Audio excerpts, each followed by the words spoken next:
నమస్కారం. దూరదర్శన్ యాదగిరి వార్తలకు స్వాగతం. నేను చందన. ముందుగా ముఖ్యాంశాలు చూద్దాం. దళిత బంధుపై సీఎం కేసీఆర్ సమీక్ష. ప్రతి దళిత కుటుంబానికి ఆర్థిక సాయం అందే విధంగా కార్యాచరణ.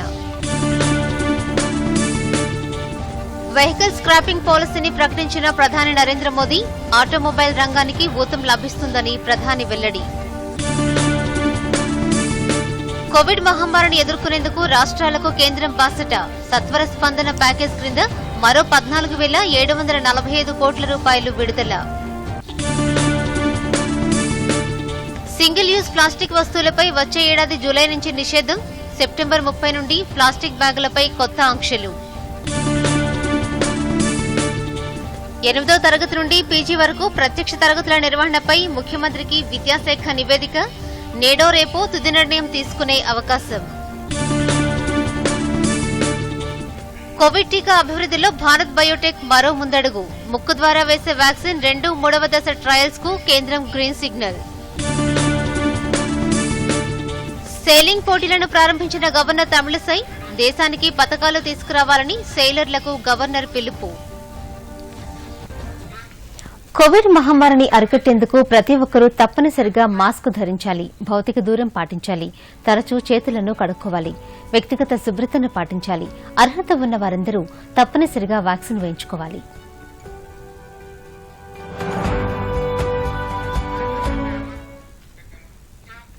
ప్రగతి భవన్లో సీఎం కేసీఆర్ దళిత బంధు అమలుపై సమీక్ష నిర్వహించారు. ఈ నెల 16 నుండి చేపట్టబోయే దళిత బంధు అమలుపై చర్చించారు. ఈ సమావేశానికి మంత్రి హరీష్ రావు, టీఆర్ఎస్ అభ్యర్థి గెల్లు శ్రీనివాస్ హాజరయ్యారు. ఇప్పటికే హుజూరాబాద్ నియోజకవర్గంలో దళిత బంధు పథకం అమలుకు ప్రభుత్వం 500 కోట్ల రూపాయలు మంజూరు చేసింది. దళిత బంధు హుజూరాబాద్ నియోజకవర్గం నుండి పైలట్ ప్రాజెక్టుగా ప్రారంభించాలని మొదట అనుకున్న సీఎం కేసీఆర్ దత్తత గ్రామం వాసాల మర్రిలో మొదట ప్రారంభమైంది. రాష్ట వ్యాప్తంగా దళిత బంధు పథకాన్ని అమలు చేసి ఒక్కో దళిత కుటుంబానికి 10 లక్షల రూపాయల చొప్పున ఆర్థిక సహాయం అందించడం ద్వారా వారికి ఉపాధి కల్పించాలని ముఖ్యమంత్రి భావించారు. హుజూరాబాద్ అసెంబ్లీ నియోజకవర్గాన్ని పైలట్ ప్రాజెక్టుగా ఎంపిక చేసి ఈ నియోజకవర్గంలో పథకాన్ని ప్రతి కుటుంబానికి వర్తింపజేయాలని నిర్ణయించారు. ప్లాస్టిక్ నిషేధంపై కేంద్రం కీలక నిర్ణయం తీసుకుంది. ఒకసారి వాడి పారేసే సింగిల్ యూజ్ ప్లాస్టిక్ వస్తువులను వచ్చే ఏడాది జూలై నుండి నిషేధిస్తున్నట్లు ప్రకటించింది. ఇందుకు సంబంధించి ప్లాస్టిక్ వ్యర్థ నిర్వహణ నిబంధనలను సవరిస్తూ కేంద్ర పర్యావరణ శాఖ నోటిఫికేషన్ జారీ చేసింది. ఈ ప్రకటన ప్రకారం వచ్చే ఏడాది జూలై నుంచి సింగిల్ యూజ్ ప్లాస్టిక్ వస్తువుల ఉత్పత్తి, దిగుమతి, నిల్వ, పంపిణీ, అమ్మకం, వినియోగాన్ని నిషేధించారు. వచ్చే నెల 30వ తేదీ నుండి ప్లాస్టిక్ కవర్ల మందాన్ని 50 మైక్రాన్ల నుండి 75 మైక్రాన్లకు, ఈ ఏడాది డిసెంబర్ 31వ తేదీ నుండి 120 మైక్రాన్లకు పెంచారు. సింగిల్ యూజ్ ప్లాస్టిక్ వల్ల పర్యావరణానికి కలుగుతున్న నష్టాన్ని తగ్గించేందుకు భారత్ కట్టుబడి ఉందని కేంద్రం తెలిపింది. స్వచ్ఛ భారత్ మిషన్ ద్వారా వ్యర్థ నిర్వహణకు అవసరమైన మౌలిక సదుపాయాలను బలోపేతం చేస్తున్నామని పేర్కొంది. అలాగే సింగిల్ యూజ్ ప్లాస్టిక్ వస్తువులు వాడకుండా ప్రజల్లో అవగాహన పెంచుతున్నామని కూడా కేంద్రం తెలియజేసింది.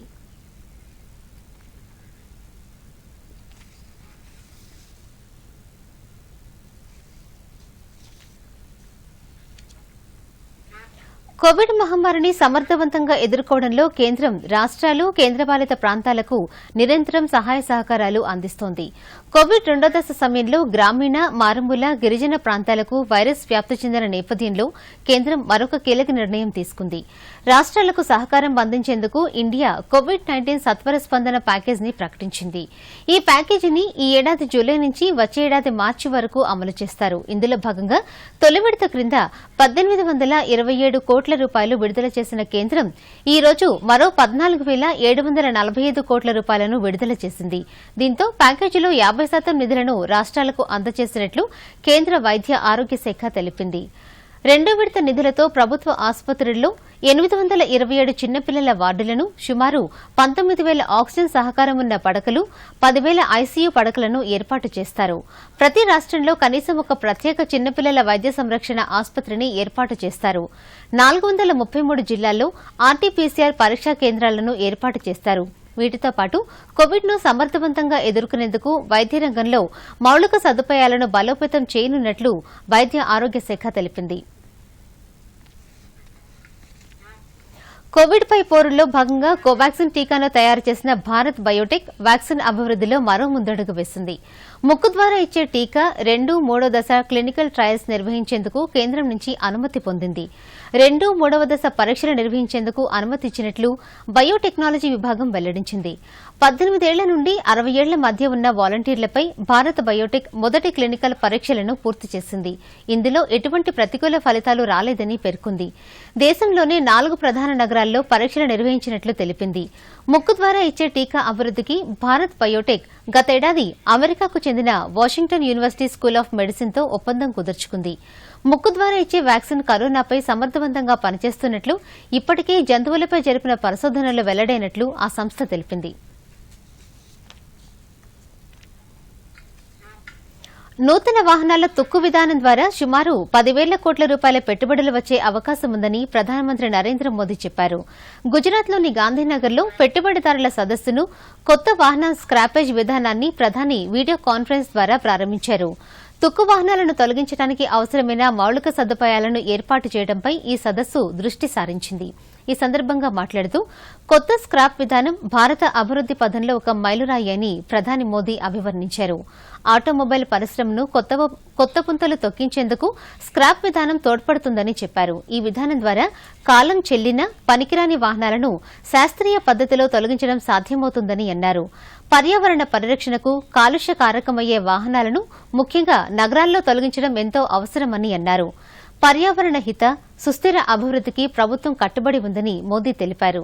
ఎలక్టిక్ వాహనాల తయారీ, హైడ్రోజన్, ఎథనాల్ ఇంధనాల వినియోగాన్ని పెంచేందుకు ప్రభుత్వం ప్రాధాన్యమిస్తోందని, ఈ దశలో ప్రైవేటు రంగం కూడా చురుకుగా ముందడుగు వేయాలని ప్రధాని పిలుపునిచ్చారు. స్క్రాప్ విధానం ద్వారా సాధారణ ప్రజలకు కూడా ఎన్నో ప్రయోజనాలున్నాయని ప్రధాని చెప్పారు. ఈ విధానం క్రింద పాత వాహనానికి సర్టిఫికెట్ పొందిన పక్షంలో కొత్త వాహనం కొనుగోలు చేసే సమయంలో రిజిస్ట్రేషన్ ఛార్జీలు, రోడ్ ట్యాక్స్ చెల్లించాల్సిన అవసరం లేదని చెప్పారు.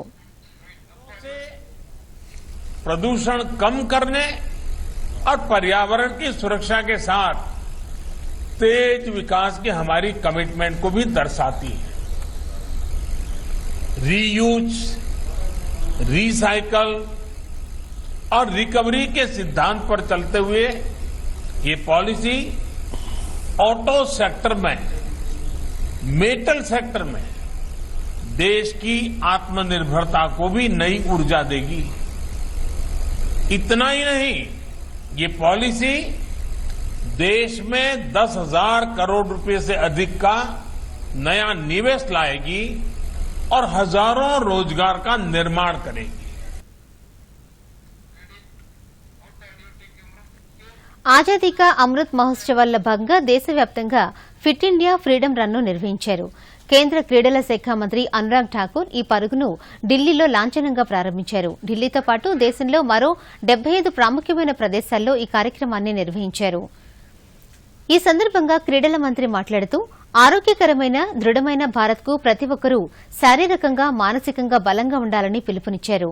ఫిట్నెస్ కా డోస్, ఆధా గంట రోజ్ అనే నినాదంతో స్ఫూర్తి పొంది ప్రతి ఒక్కరూ కనీసం 30 నిమిషాల పాటు వ్యాయామం చేయాలని కోరారు. గతేడాది 5 కోట్ల మందికి పైగా ఫ్రీడమ్ రన్ లో పాల్గొన్నారని ఆయన చెప్పారు. ఈ ఏడాది 7,50,00,000 మందికి పైగా ప్రజలు ఈ కార్యక్రమంలో భాగస్వాములవుతారని కేంద్ర మంత్రి ఆకాంక్షించారు.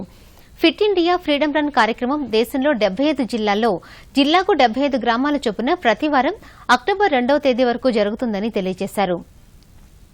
ఇందులో భాగంగా ప్రతిజ్ఞ, జాతీయ గీతం ఆలాపన, ఫ్రీడమ్ పరుగు, సాంస్కృతిక కార్యక్రమాలు నిర్వహిస్తారని అనురాగ్ ఠాకూర్ చెప్పారు.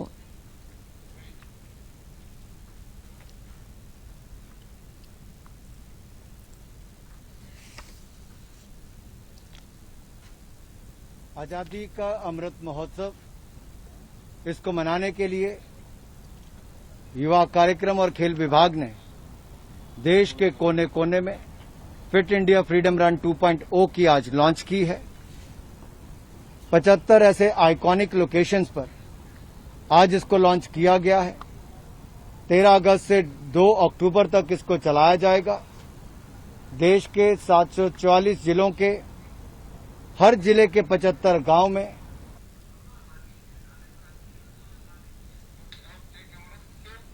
75వ స్వాతంత్ర్య దినోత్సవాల నేపథ్యంలో రక్షణ మంత్రిత్వ శాఖ సాయుధ దళాలు నిర్వహిస్తున్న పలు కార్యక్రమాలను రక్షణ శాఖ మంత్రి రాజ్నాథ్ సింగ్ ప్రారంభించారు.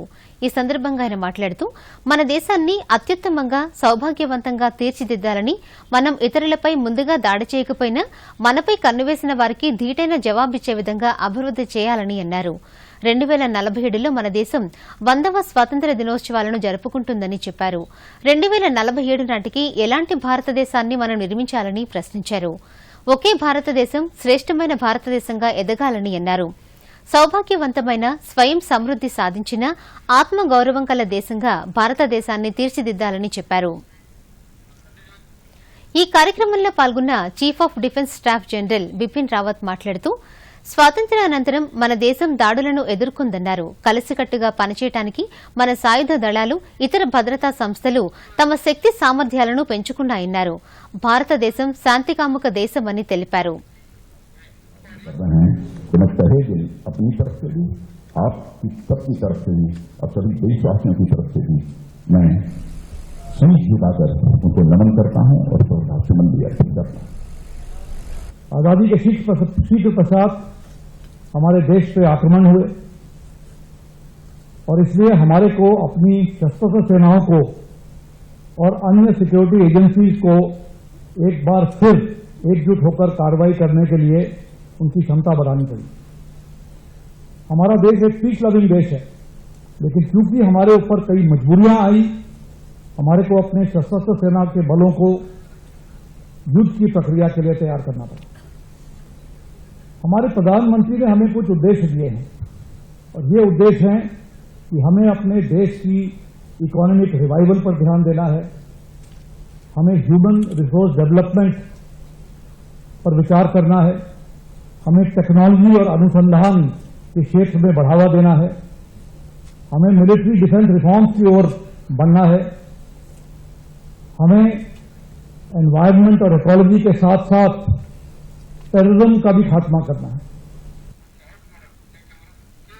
విపక్ష అధికార పక్షాలను తాను సమదృష్టితో చూస్తానని రాజ్యసభ చైర్మన్ ఎం వెంకయ్యనాయుడు స్పష్టం చేశారు. సభా కార్యకలాపాల విషయంలో విపక్షాలు, అధికార పక్షం తనకు రెండు కళ్లని, రెండూ సమానమేనని ఆయన చెప్పారు. సభ సజావుగా నడిచేలా చూడాల్సిన బాధ్యత ఉభయులపైన ఉంటుందని అన్నారు. పార్లమెంటు వర్షాకాల సమావేశాలు ముగిసిన అనంతరం వెంకయ్యనాయుడు మీడియాతో మాట్లాడారు. చట్టసభలు చర్చలు, సంప్రదింపుల కోసమేనని, బయట జరిగే రాజకీయ కొట్లాటలకు పార్లమెంట్ వేదిక కారాదని అన్నారు. పార్లమెంటు సమావేశాల్లో చోటు చేసుకున్న కొన్ని అనుచిత ఘటనలపై తీసుకోవాల్సిన చర్యల గురించి పరిశీలిస్తున్నామని అన్నారు. బిల్లులను సెలెక్ట్ కమిటీకి నివేదించే అంశంపై విలేకరులు అడిగిన ప్రశ్నకు వెంకయ్యనాయుడు సమాధానమిస్తూ దీనిపై సభ సమిష్టిగా నిర్ణయం తీసుకుంటుందని, సభాపతి బలవంతం ఏమీ ఉండదని అన్నారు. జులై 19న పార్లమెంటు వర్షాకాల సమావేశాలు మొదలైనప్పటి నుండి పెగాసస్ స్పైవేర్ వ్యవహారం, సాగు చట్టాల రద్దు అంశంపై చర్చకు విపక్షాలు పట్టుబట్టడంతో ఉభయ సభల్లో వాయిదాల పర్వం కొనసాగింది. దీంతో నిర్ణీత కార్యకలాపాలు జరగకుండా వరుస వాయిదాలకే పరిమితమై చివరకు షెడ్యూల్ కన్నా 2 రోజుల ముందే నిరవధికంగా వాయిదా పడ్డ విషయం తెలిసిందే.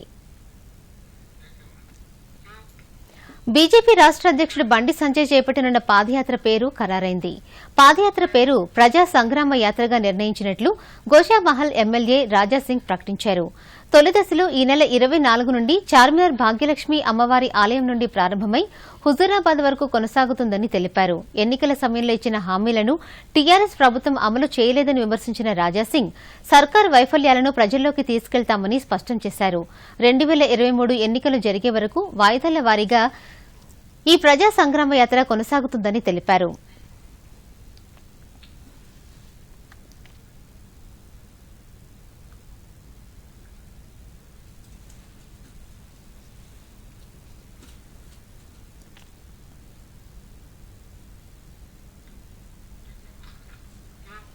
అనాథ బాలబాలికల కోసం హైదరాబాద్ లో నిర్మించిన నూతన భవనాలను స్త్రీ శిశు సంక్షేమ శాఖ మంత్రి సత్యవతి రాథోడ్, మంత్రులు తలసాని శ్రీనివాస్ యాదవ్, మహమూద్ అలీతో కలిసి ప్రారంభించారు.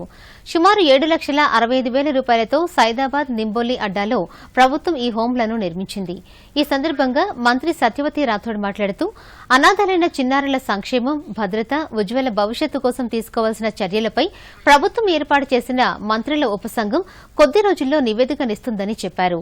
అనాథలకు ప్రభుత్వమే తల్లిదండ్రులై వారికి కుటుంబం ఏర్పడే వరకు అన్ని విధాలుగా అండగా ఉంటుందని హామీ ఇచ్చారు. చిల్డ్రన్స్ హోమ్స్ లో సెప్టెంబర్ 1వ తేదీ నుండి సన్నబియ్యం అందుబాటులోకి వస్తుందని మంత్రి తెలిపారు. వారు చెప్తూ చాలా మంది ఆడపిల్లలు మీరు మరి ఒక నమ్మకం, విశ్వాసం కలిగించే ఇటువంటి సంస్థలు నిజంగా ఇక్కడ ఎవరు రావాలని కోరుకోరు, కానీ వచ్చిన తర్వాత మీ తల్లిదండ్రులను మైమరిపించే విధంగా మీరు వచ్చిన వ్యవస్థను, మీ మానసిక ఇబ్బందులను అన్ని మర్చిపోయి ఒక చక్కటి వాతావరణంలో మీరు రావడం అనేది ఇంతకంటే ఇంకేమి ఇవ్వాలి? ఇంకేమి ఇవ్వడం ద్వారా తల్లి తండ్రులు అన్ని కలిగి ఉండి సంతోషంగా బిడ్డల్ని ఏ విధంగా చూసుకుంటారో ఆ విధంగా చూసుకోవాలని ముఖ్యమంత్రి గారు ఆలోచిస్తా ఉన్నారు. 75వ స్వాతంత్ర్య దినోత్సవం జరుపుకుంటున్న తరుణంలో యావత్ భారతావని స్వతంత్ర పోరాటంలో ప్రాణాలర్పించిన మహానేతలను స్మరించుకుంటున్నారు. అందులో భాగంగా స్వాతంత్ర్య సమరయోధులు సందర్శించిన ప్రాంతాలను కూడా గుర్తు చేసుకుంటున్నారు. జాతిపిత మహాత్మా గాంధీని ఖమ్మం జిల్లా మధిరవాసులు స్మరించుకుంటూ నివాళి అర్పిస్తున్నారు. దీనిపై దూరదర్శన్ అందిస్తున్న ప్రత్యేక కథనం. గాంధీజీతో ఖమ్మం జిల్లా మధిరకు అనుబంధం ఉంది. జాతిపిత మధుర నేలపై గడిపింది కొన్ని నిమిషాలే అయినా ఆ మధుర జ్ఞాపకాన్ని ఇప్పటికీ ఆ ప్రాంత ప్రజలు స్మరించుకుంటున్నారు. పూజ్య బాపూజీ తమ నేలపై నడియాడాడనే సంతృప్తి మధుర ప్రాంత వాసులకు మిగిలింది. మహాత్ముని రాకకు గుర్తుగా మధురలో గాంధీ విగ్రహాన్ని ఏర్పాటు చేసుకుని స్మరిస్తున్నారు. జాతిపిత మధుర నేలపై గడిపింది కొద్ది నిమిషాలే అయినా ఆ మధుర జ్ఞాపకం శాశ్వతంగా మధుర వాసుల్లో నిలిచిపోయిందని స్వాతంత్ర సమరయోధులు శివరాజు సూర్యనారాయణరావు దూరదర్శన్కు తెలియజేశారు. కేంద్ర ప్రభుత్వం చేపట్టినటువంటి ఆజాదీ కా అమృత మహోత్సవం చాలా శుభదాయకం. ఎందుకంటే భారతదేశంలో స్వాతంత్రోద్యమంలో పాల్గొన్నటువంటి వాళ్లను కొత్త తరం వాళ్ళకి తెలియజేయటం అనేది చాలా విశేషదాయకమైనది. గాంధీ మధురను సందర్శించిన ఘటనను గుర్తు చేసుకుంటూ గాంధీజీ ప్రయాణిస్తున్న రైలును మధుర ప్రాంతంలో కొద్దిసేపు నిలిపారని ప్రముఖ వైద్య నిపుణుడు డాక్టర్ వాసిరెడ్డి రామనాథం దూరదర్శన్కు తెలియజేశారు. గాంధీని కలిసేందుకు వేలాది మంది అభిమానులు, సమరయోధులు, కాంగ్రెస్ శ్రేణులు పుష్పగుచ్చాలతో మధుర రైల్వే స్టేషన్కు చేరుకున్నారని చెప్పారు. ఖమ్మం జిల్లా మధురలో గాంధీజీ గారు 1946 ఫిబ్రవరి 17వ తేదీన రావటం జరిగింది. రైల్వే ట్రాక్లో మీద ఉన్నటువంటి కాజ్వే వద్ద మీటింగ్ కూడా పెట్టడం జరిగింది. చాలా చుట్టుపక్కల గ్రామాల నుంచి వచ్చినటువంటి ప్రజలందరూ కూడా చాలా సంతోషపడ్డారు, ఉత్తేజితులయ్యారు. ఇది మధురకి మరపురానటువంటిది అనమాట. ఈ చరిత్ర మధురకు ఉందని ఈ సందర్భంలో నేను తెలియజేసి మేము చెప్పుకుంటా ఉంటాం. మధురకు మహాత్ముడు గాంధీజీ గారు వచ్చారు అనేటటువంటిది చాలా గొప్ప విషయంగా చెప్పుకుంటూ ఉంటాం మేము. ఈ సందర్భంగా స్వాతంత్ర పోరాటం నాటి ఘటనలను సమరయోధులు గంజి నారాయణరావు గుర్తు చేసుకున్నారు. ఒట్టికొండ రాంకోటయ్య గారు క్యాంపుకి వెళ్ళి అక్కడ పనిచేసాం. ఆ క్యాంపులో ఉన్న తర్వాత స్వాతంత్రం వచ్చేంత వరకు ప్రయత్నం చేసాం. రజాకార్ మూమెంట్ కన్నా స్వాతంత్రం రావడం మాకు గొప్ప విషయం. దానికోసం మేము పాల్గొని పనిచేసాం. ఆజాదీ కా అమృత్ మహోత్సవాల సందర్భంగా మధురవాసులు గాంధీతో తమ ప్రాంతానికున్న అనుబంధాన్ని గుర్తు చేసుకుంటూ ఆ మహాత్మునికి నివాళి అర్పిస్తున్నారు. Bureau report, Doordarshan news. మట్టిని నమ్ముకున్న రైతాంగానికి భరోసా కల్పించేందుకు ప్రధానమంత్రి కిసాన్ సమ్మాన్ నిధి యోజన అండగా నిలుస్తుంది. ఈ పథకాన్ని ప్రధాని నరేంద్ర మోదీ నేతృత్వంలోని కేంద్ర ప్రభుత్వం 2018లో ఎంతో ప్రతిష్టాత్మకంగా తీసుకొచ్చింది. ఈ పథకం భద్రాద్రి కొత్తగూడెం జిల్లా గిరిజన తాండాలకు చెందిన రైతన్నల పాలిట వరంగా మారింది. మరిన్ని వివరాలు ఇప్పుడు చూద్దాం. దేశ ప్రజలందరికీ ఆహారాన్ని అందించడంతో పాటు దేశ సామాజిక ఆర్థిక ప్రగతిలో కీలకమైన రైతులకు ప్రధానమంత్రి కిసాన్ సమ్మాన్ నిధి యోజన ఆర్థిక చేయూతనందిస్తుంది. ఈ పథకం క్రింద భద్రాద్రి జిల్లాలో 70,550 మంది అర్హత గల రైతులున్నారు.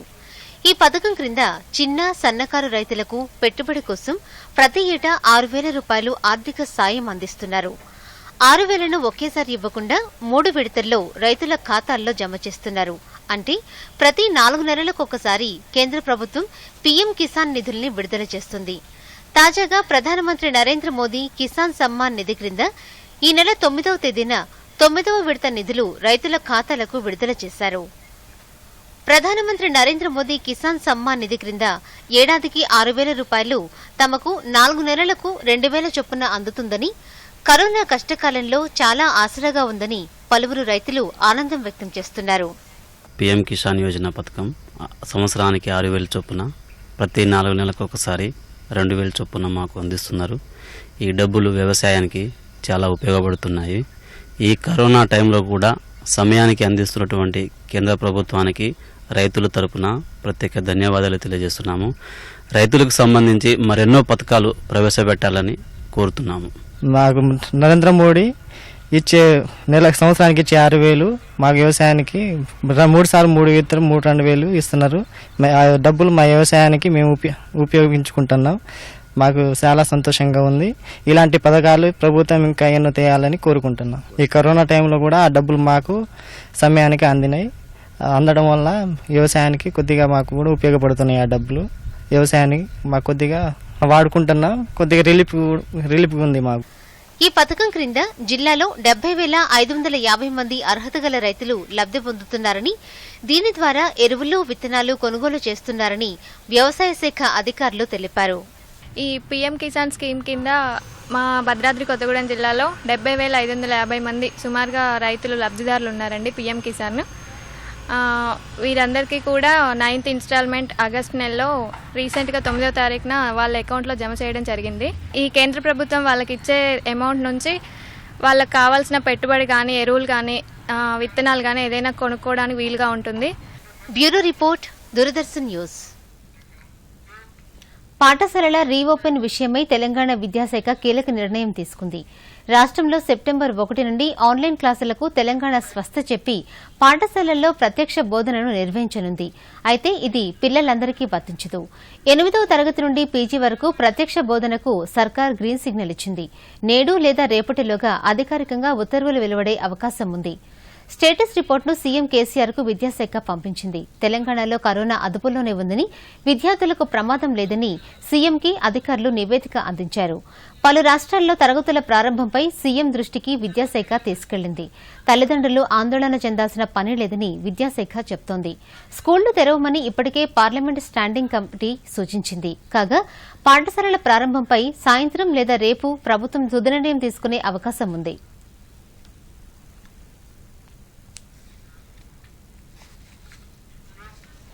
ఆజాదీ కా అమృత్ మహోత్సవాల్లో భాగంగా కేంద్ర సమాచార ప్రసార శాఖకు చెందిన హైదరాబాద్లోని regional out reach bureau ROB ప్రముఖ తెలుగు స్వాతంత్ర్య సమరయోధులపై ఫోటో ఎగ్జిబిషన్ను ఏర్పాటు చేసింది. ఈ నెల 17 వరకు కొనసాగే ఈ ప్రదర్శనను పత్రికా సమాచార కార్యాలయం ROB south zone director general yes Venkateshwar ఈ రోజు ప్రారంభించారు. భారత స్వాతంత్ర్యోద్యమం అలాగే నిజాం పాలనకు వ్యతిరేకంగా పోరాడిన సమరయోధుల గురించి ప్రస్తుత తరానికి తెలియజేయటమే ఈ ఫోటో ఎగ్జిబిషన్ ఉద్దేశ్యమని అధికారులు తెలిపారు. అలాగే కేంద్ర సమాచార ప్రసార శాఖకు చెందిన ప్రచురణల విభాగం స్వాతంత్ర్య పోరాటానికి సంబంధించిన పుస్తక ప్రదర్శన కూడా ఇక్కడ ఏర్పాటు చేసింది. ఈ సందర్భంగా ఎస్ వెంకటేశ్వరన్ మాట్లాడుతూ 75వ స్వాతంత్ర దినోత్సవ వేడుకల వేళ సమరయోధుల త్యాగాలను స్మరించుకోవటానికి ఈ ఎగ్జిబిషన్ను ఏర్పాటు చేసినట్లు చెప్పారు. ఈ కార్యక్రమంలో ROB director Shruti Patil, deputy director doctor Manas Krishnakant, assistant director Krishnavandana తదితరులు పాల్గొన్నారు.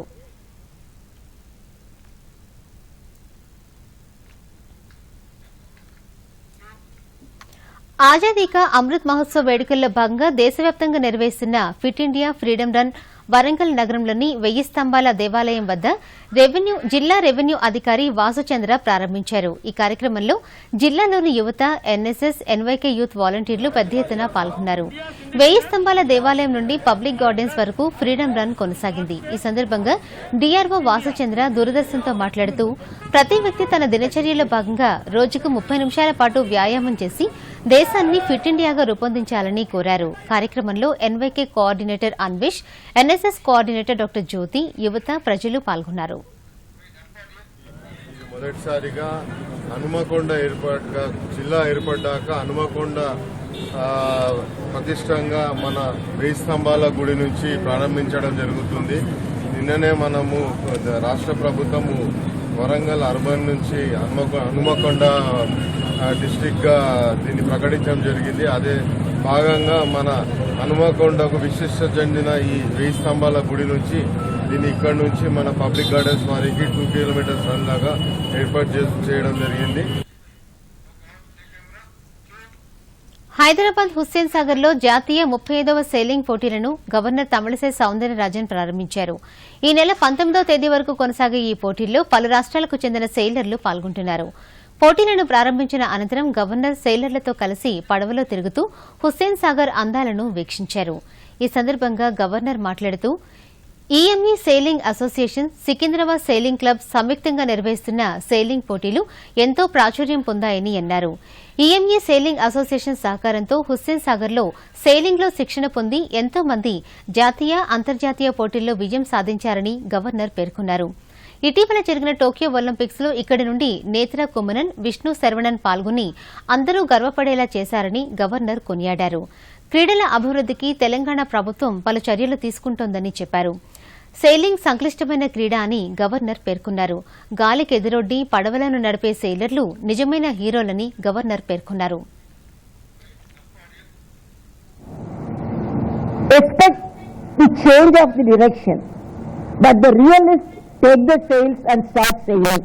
So you are all the realists who face the life, the real challenges. So here we all really learn the lesson how to sail in the challenge, the sea of life. In anticipation of new class of boats proposed to be introduced as Asian and అంతకుముందు lieutenant general TSC Narayanan మాట్లాడుతూ EME sailing association 1964 నుండి హుస్సేన్ సాగర్ లో sailing లో శిక్షణ ఇస్తోందని చెప్పారు. ఇక్కడ శిక్షణ పొందిన ఎంతో మంది సెయిలర్లు ఆసియా, కామన్వెల్త్, ఒలింపిక్స్ లో పాల్గొన్నారని తెలిపారు. ఆసియా క్రీడలకు అర్హత సాధించేందుకు ఈ పోటీలను అర్హతగా తీసుకుంటారని చెప్పారు. రాష్ట్రంలోని క్రీడా పాఠశాలలకు చెందిన విద్యార్థులకు కూడా శిక్షణ ఇస్తున్నట్లు లెఫ్టినెంట్ జనరల్ నారాయణన్ తెలియజేశారు. are participating in laser 4.7 category in this National Sailing Week.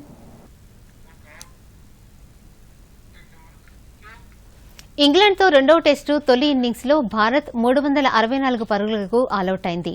Rahul 129, Rohit Sharma 83 పరుగులతో రాణించారు. చివర్లో జడేజా 40, పంత్ 37 పరుగులు చేసినప్పటికీ భారత్ భారీ స్కోరు సాధించలేకపోయింది. ఓపెనర్లు రోహిత్, రాహుల్ నిలకడగా ఆడారు. ఇంగ్లాండ్ పేస్ దళాన్ని ఎదుర్కొని తొలి వికెట్కు 126 పరుగులు జోడించారు. 83 పరుగులు చేసిన రోహిత్ ఆండర్సన్ బౌలింగ్లో బౌల్డ్ అయ్యాడు. అప్పటి నుండి జోరు పెంచిన రాహుల్ కీలక భాగస్వామ్యాలు నెలకొల్పాడు. పుజారా 9 పరుగులు, రహానే 1 పరుగుతో మరోసారి నిరాశపరిచారు. కోహ్లీ మంచి ఆరంభాన్ని భారీ స్కోరుగా మలచలేకపోయాడు. కొద్దిసేపు దూకుడుగా ఆడిన పంత్ 37 పరుగులు చేసి వెనుతిరిగాడు. టైలెండర్లతో కలిసి జడేజా స్కోర్ను 350 దాటించాడు.